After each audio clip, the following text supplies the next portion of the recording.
The Amazon. We have held its image in our minds for generations. A world of endless green, ancient and inviolate. A pristine wilderness untouched by the grand ambitions of civilization. But this story, a story we told ourselves for centuries, is being unwritten. A new kind of light is now piercing the canopy, and the ground beneath is beginning to speak. For ages, the rainforest has been the perfect accomplice to forgetting. Its growth is relentless, a green tide that consumes ruins, turning wood, earth, and memory back into soil. When the first European explorers spoke of sprawling settlements and wide, straight roads, their accounts were dismissed as fever dreams, the exaggerations of men lost in a hostile world. The academic consensus hardened into dogma. The Amazon was simply unfit for complex societies. Its soils were too acidic, its environment too fragile to support anything more than small, scattered tribes living at the mercy of the jungle. Then came an instrument of revelation, LiDAR. From an aircraft tracing silent patterns across the sky, millions of laser pulses rain down every second. Most are deflected by the dense canopy, but a crucial few find their way through the gaps, striking the true forest floor before bouncing back. When these faint returns are isolated and assembled, the forest becomes a ghost. The leaves, the branches, the entire living veil is stripped away, revealing a landscape no human eye has seen for 1,000 years. And what emerges is profoundly unsettling. The terrain looks designed. In a world of meandering rivers and tangled roots, we find the stark geometry of human will. Raised causeways driven in impossibly straight lines across swamps and uneven ground. Vast rectangular platforms and ceremonial enclosures, their sharp angles a defiance of nature's curves. A complex web of ditches, canals, and reservoirs suggests that water was not a foe to be endured, but a resource to be engineered. It is the blueprint of a society that refused to negotiate with its geography, choosing instead to reshape it. Across the basin, from Bolivia to Brazil, the evidence accumulates. Geoglyphs, immense circles, squares, and lines carved into the earth, so large their forms are only intelligible from the sky. And beneath the soil, another secret. Terra Preta, the Amazonian dark earth. In a region notorious for its poor, thin ground, these ancient people manufactured their own fertile land, a testament to a sophisticated ecological knowledge we are only now beginning to comprehend. They did not just live in the forest, they cultivated it on an industrial scale. We missed it because we were looking for stone. We were looking for the ruins of Rome or Memphis, for monuments built to outlast the ages. But these were cities of earth and timber, vast urban landscapes built from the forest itself. They were cities built to be reclaimed, to dissolve back into the world that sustained them. The rainforest did not simply hide this civilization, it erased it, leaving only the faintest scars upon the land, scars we finally have the eyes to see. And as the data resolves on the screen, as the ghost of a lost urban world emerges from the noise, the mind scrambles. It is not one city, but a constellation of connected centers. Not a lost tribe, but a lost chapter of the human story. We are left with the unnerving realization that the wilderness we sought to protect was, all along, a garden gone to seed. It must be a misread, a sample from the wrong layer, contaminated by a more recent fire. It must be small, an anomaly, a statistical ghost in the machine of history. Because if it is not, the timeline in your head begins to fracture. The accepted story of the human past, so carefully assembled, starts to crack. For generations, the Amazon was imagined as a virgin wilderness, a green desert hostile to complex societies. The mainstream interpretation now places a great number of the region's sprawling earthworks within the last 2,000 years. That fact by itself is a revolution. A plot twist revealing dense populations and sophisticated cultures thriving where we once assumed they could not survive, let alone flourish. But within this revelation lurks a deeper, more unsettling mystery. Dating these structures is a formidable challenge. The rainforest is a relentless engine of decay. Organic materials, the very keys to carbon dating, are devoured by the humid earth. The soil itself is a living, churning entity with the roots of titanic trees and the burrowing of countless creatures mixing the strata of centuries, blurring the lines between epochs. And here, a subtle human bias takes hold. The moment we label something as recent, we often stop asking the most dangerous question. What if some of this is older, radically older? One must consider the scale. These are not the ephemeral footprints of a single village. These are engineered causeways, raised and ruler straight, cutting through seasonal floodplains for kilometers. They are vast networks of interconnected settlements, a constellation of human activity bound by earthen arteries. This is a landscape shaped not by accident, but by a plan.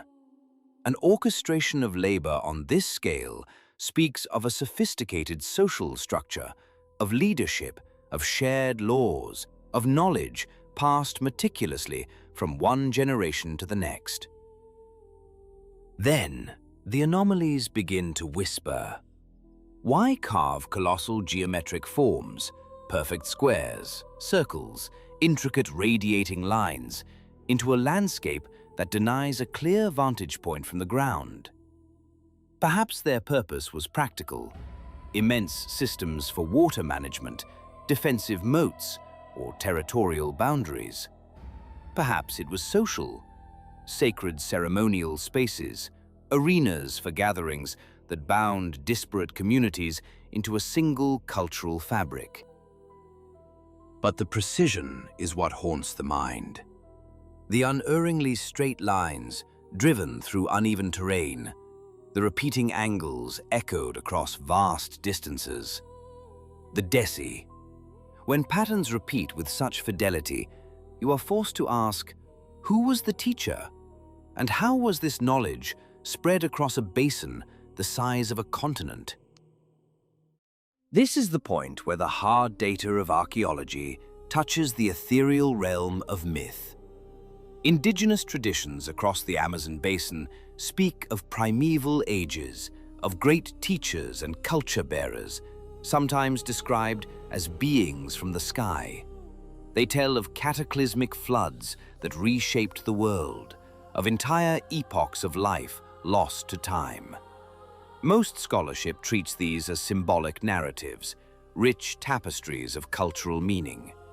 But some are beginning to listen differently, to wonder if these stories are not just metaphors, but a form of encoded memory, a message from a distant past, warning that the world we know was once profoundly different.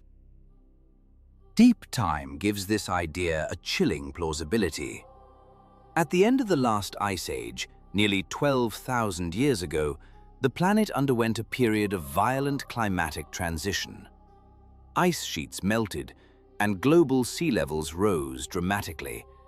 Entire coastlines vanished. River systems, the lifeblood of continents, were thrown into chaos.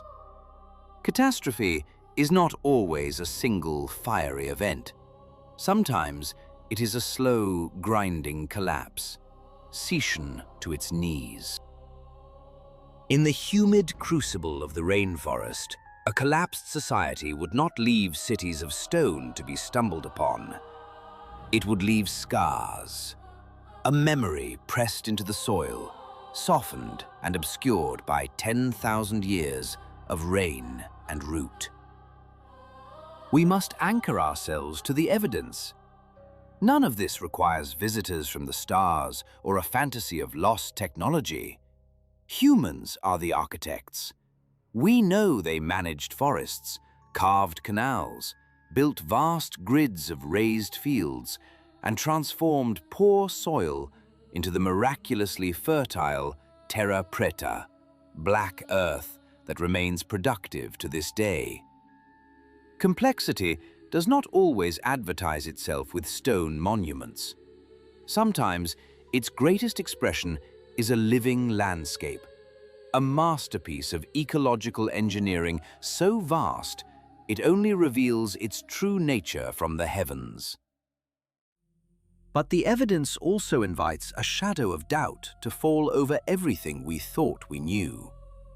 If the Amazon can hide a human-shaped landscape of this magnitude in plain sight, what else have we underestimated? What other impossible places on Earth are only impossible because our expectations are too small, our timelines too constrained? The what-if possibilities rush into the void. They are dangerous, irresistible, and they are not conclusions.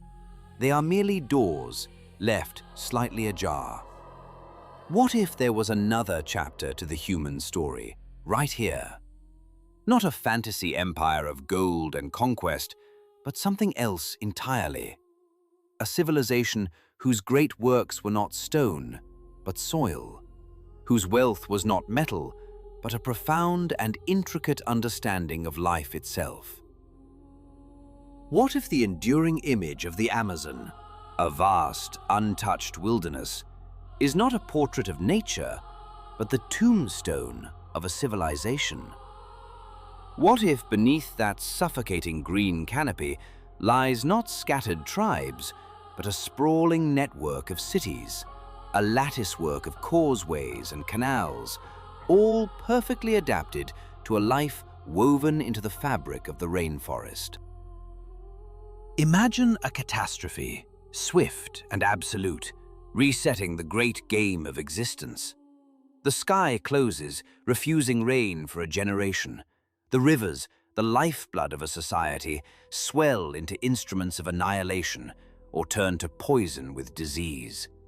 Settlements, once teeming with life, empty with a speed that defies our modern understanding of collapse. The forest, a patient predator, begins its reclamation. It swallows the roads, inch by inch.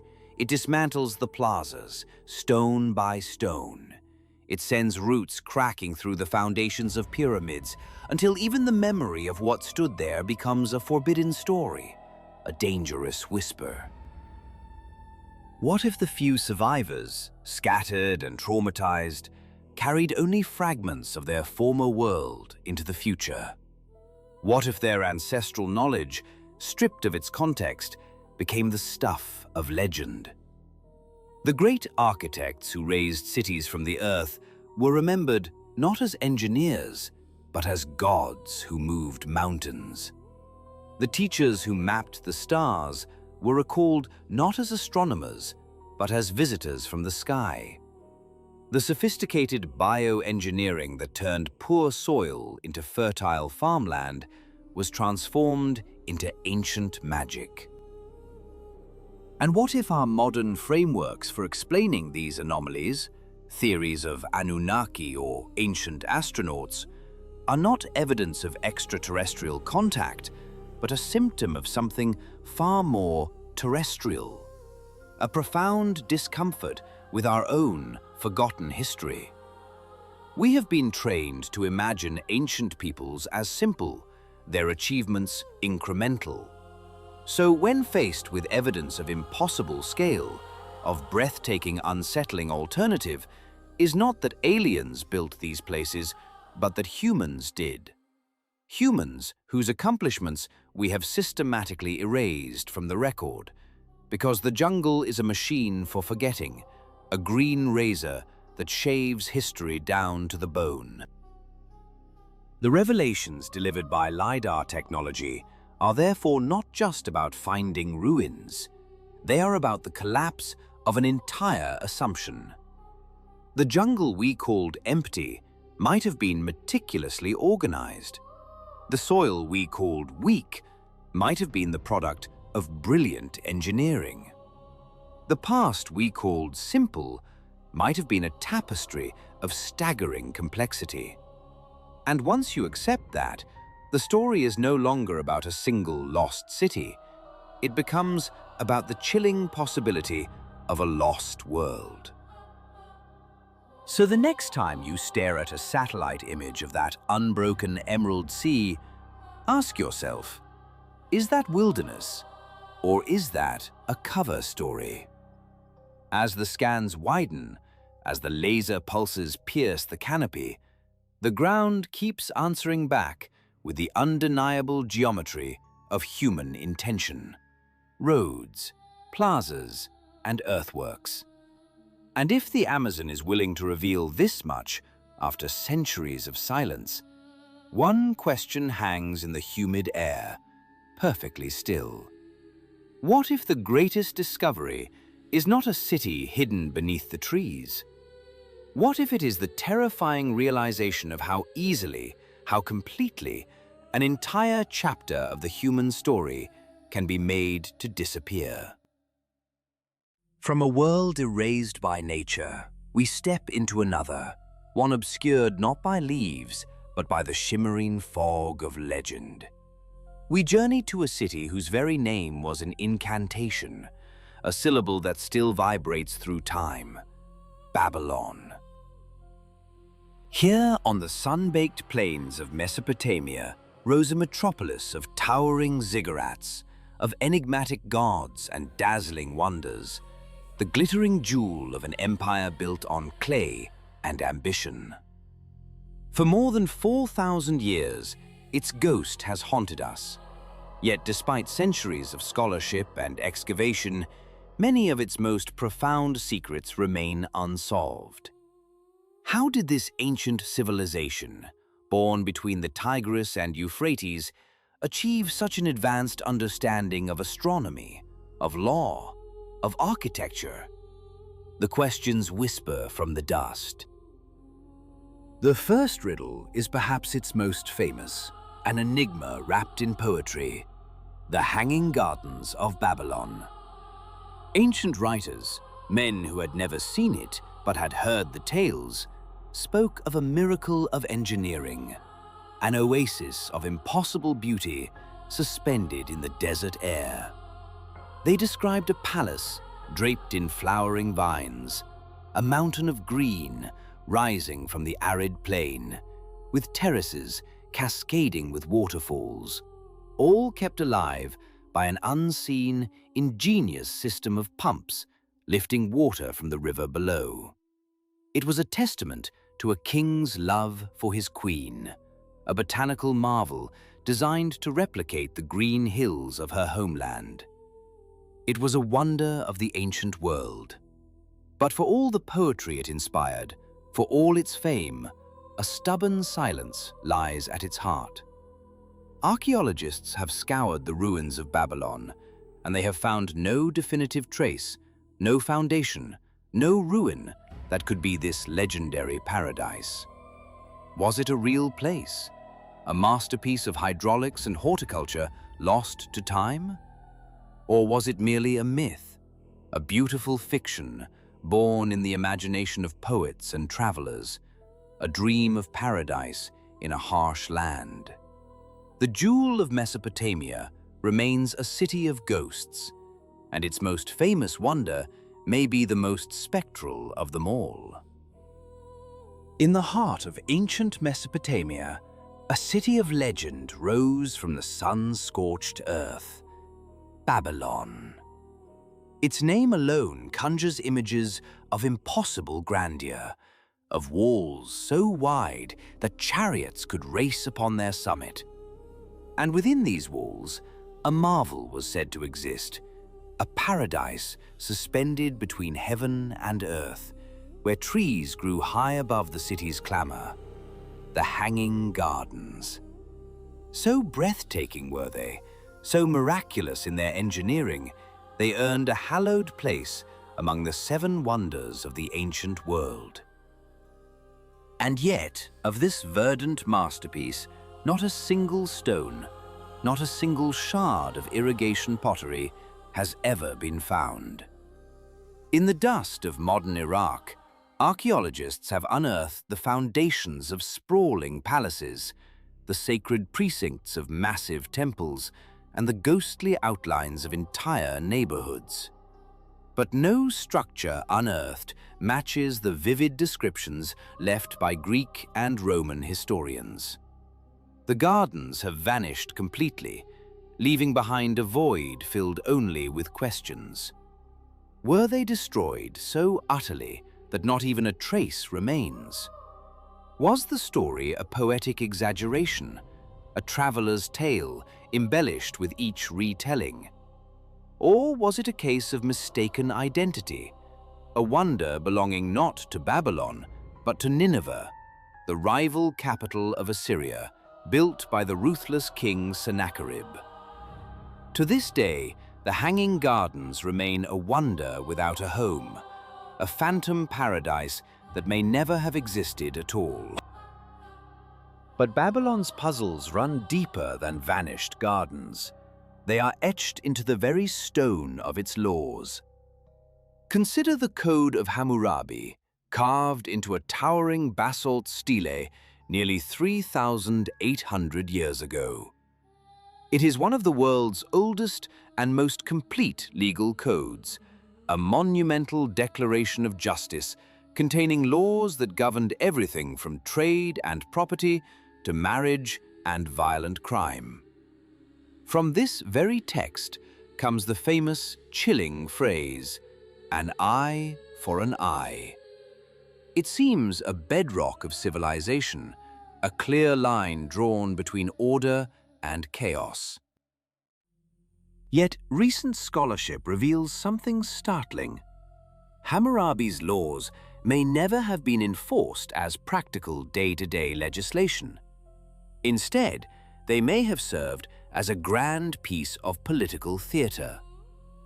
The stele, placed in a public square, was not a reference for judges, but a testament to the king's wisdom and divine mandate. It was a public statement of royal authority, an ideal of justice meant to awe and inspire, rather than a literal handbook for governance. Was Hammurabi a true lawgiver, shaping his society through impartial justice? Or was he a master of propaganda, using the powerful illusion of law to cement his rule? The answer forces us to rethink the very foundations of order and the fragile line between justice and its performance. Then there is the most iconic image of Babylon, a structure of pure ambition that has echoed through millennia: the Tower of Babel. According to biblical tradition, it was a colossal ziggurat reaching toward heaven itself, an act of human hubris so profound that a divine intervention scattered the people and confused their tongues. Archaeology has revealed the physical inspiration for this legend, the remains of a massive ziggurat in Babylon, a temple platform dedicated to Marduk, the city's patron god. Its name was Etemenanki, the foundation of heaven and earth. Its base stretched across hundreds of feet, a universe of mud brick meant to form a staircase for the gods. But here lies the mystery. How high did it truly climb? Ancient texts claim it soared into the clouds, a man-made mountain on the flat alluvial plain. Yet centuries of erosion and conquest have reduced it to little more than a footprint in the soil. Was it ever as immense as the stories suggest? Or did time and the power of myth inflate its size until it became more legend than monument? The tower remains half history, half allegory, a silent testament to the human need to reach for the divine, forever straddling the line between faith and fact. Even more astonishing than what the Babylonians built on Earth is what they discovered in the heavens. The priests who climbed these ziggurats were also astronomers, the world's first true scientists of the cosmos. On humble clay tablets, they carefully charted the movements of planets and stars, their cuneiform script recording a universe of predictable, cyclical patterns. They predicted solar and lunar eclipses with unnerving accuracy, tracked the complex, wandering path of Jupiter, and divided time with a precision that seems centuries ahead of its age. In the year 2016, researchers analyzing these ancient texts made a groundbreaking revelation. The Babylonians were not merely observing the sky, they were calculating its movements using sophisticated geometric methods, plotting the velocity of planets in an abstract mathematical space. This was a form of theoretical science previously thought to have been invented by European scholars over 1,400 years later. In the end, perhaps this is Babylon's most profound legacy. Its gardens may be a ghost, its laws a form of royal theatre, and its tower a shadow of a myth. The physical city has crumbled, but the intellectual fire it ignited, the relentless, methodical quest to understand the cosmos, was inscribed not on stone monuments, but on simple clay.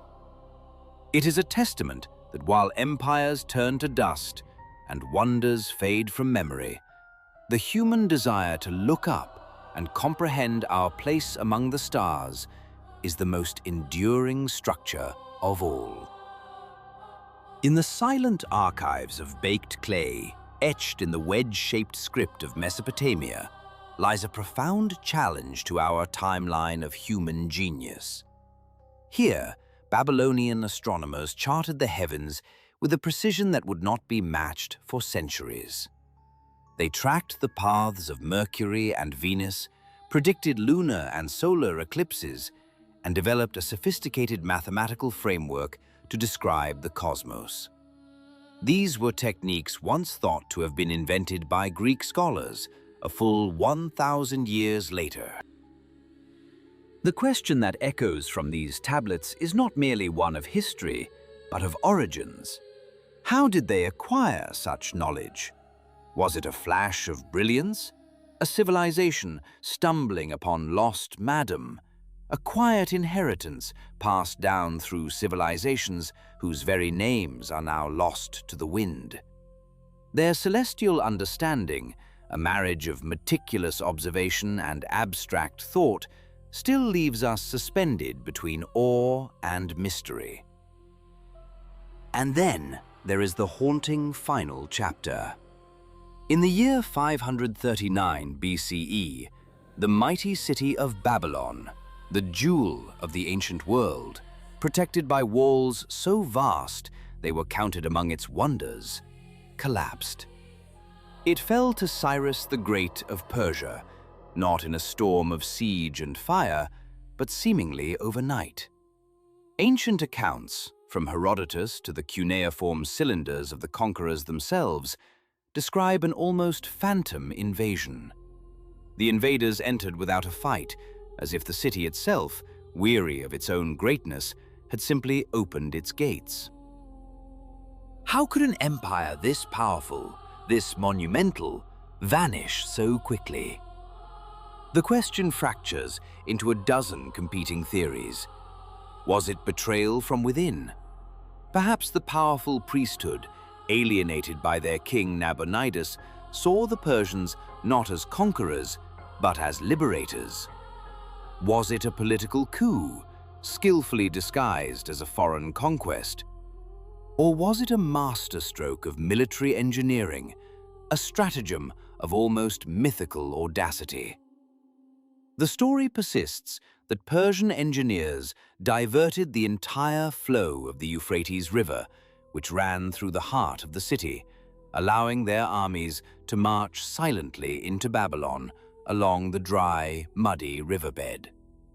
Historians still debate the truth, but what is certain is this: Babylon, once the greatest city on earth, fell almost without a sound. Today, modern excavations continue to peel back the layers of its enigma. Under the dust of millennia, new discoveries rewrite what we thought we knew. Tablets uncovered in recent years reveal fragments of medical texts detailing treatments for disease that blend ritual incantation with empirical methods. They describe diagnostic procedures and herbal remedies, suggesting a medicine far more advanced than once believed. Other tablets detail intricate economic systems, loan agreements, complex contracts, and trade routes that crisscrossed the known world. They are evidence of a society whose commercial and cultural reach stretched across continents, a true global hub of the ancient age. Each new discovery, however, only deepens the mystery. It paints a picture of a civilization at once familiar in its human complexity and utterly alien in its world view. But there is a tragedy woven into this pursuit of knowledge. So much of Babylon remains hidden, or worse, has been lost forever. The scars of modern conflict, the careless greed of looters, and the slow, relentless decay of neglect have ravaged the ruins. Political turmoil has halted excavations for decades at a time. In the 20th century, parts of the site were even reconstructed with a brutalist vision that permanently damaged the original foundations beneath. Babylon resists a full understanding because we cannot yet see it whole. What remains is a mosaic of fragments, each piece hinting at a greater truth we may never fully assemble. It was a city of wonders, yes, but also a city of contradictions, of myth woven into history, and history swallowed by myth. A place where the world's first written laws may have been more performance than practice, where hanging gardens may have existed only in the fertile soil of story, where a great tower may have reached not only for the sky, but for the very limits of human imagination. 4,000 years later, its secrets endure. They persist not because they are unsolvable, but because they remind us of the profound limits of our own knowledge. The desert may have reclaimed its bricks, and the rivers may have shifted their course, but Babylon's riddles still echo across time, a quiet, persistent whisper, asking questions that we, with all our modern tools, still cannot answer. From the dust of millennia, a name echoes: Babylon. For more than 4,000 years, its mysteries have challenged our understanding of the ancient world. A civilization so vast, so layered, it defies simple comprehension. We speak of its fabled hanging gardens and its labyrinthine laws. Yet beneath these celebrated achievements lies a secret of far greater significance, a profound intellectual legacy etched not in stone monuments, but in the very fabric of the night sky. Within the towering ziggurats that pierced the Mesopotamian horizon, a different kind of power was being forged. Here, generations of astronomer priests engaged in a silent, tireless dialogue with the cosmos. Night after night, they ascended these earthen stairways to the heavens, their gaze fixed upon the celestial ballet. With painstaking precision, they chronicled the wanderings of the planets and the immutable procession of the stars. Their records, inscribed onto humble clay tablets, became a library of cosmic time, with observational data spanning centuries. They tracked the phases of the moon, the heliacal rising of constellations, and the strange retrograde motions of the planets. This was not mere superstition. From this ocean of data, a revolutionary understanding emerged. They discovered recurring cycles, predictable patterns that governed the heavens. They learned to forecast lunar eclipses with an accuracy that was nothing short of astonishing, transforming a terrifying omen into a predictable, natural event. This was the birth of a new paradigm, a rudimentary form of the scientific method, where meticulous, empirical observation gave rise to testable hypotheses. In a world steeped in myth, the Babylonians were charting a universe governed by order and mathematical law. They dared to believe that the chaos of the world could be understood, not just endured. Their legacy is not merely in the sun-baked bricks of a fallen empire, but in the fundamental human impulse to look upward and seek our place among the stars.